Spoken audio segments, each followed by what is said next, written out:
पंजाब हुकूमत ने आर्जी बुनियादों पर तिबी माहिरीन को भर्ती करने का फैसला किया है।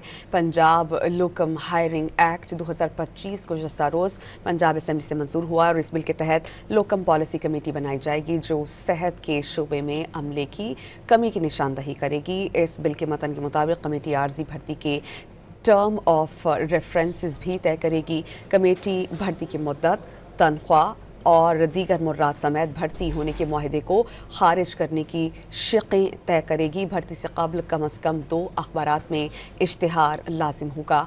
आर्जी बुनियादों पर भर्ती होने वाले मुस्तकिल नौकरी की इस्तेदा नहीं कर सकेंगे। अब महकमा सेहत के मुस्तकिल मुलाजमीन को मिलने वाली मुर्रात आर्जी भर्ती होने वालों को नहीं मिलेंगी। भर्ती से कबल कम अज़ कम 2 अखबारात में इश्तिहार लाजिम होगा। आर्जी बुनियादों पर भर्ती होने वाले मुस्तकिल नौकरी की इस्तेदा नहीं कर सकेंगे। अब महकमा सेहत के मुस्तकिल मुलाजमीन को मिलने वाली मुर्रात आर्जी भर्ती होने वालों को नहीं मिलेंगी।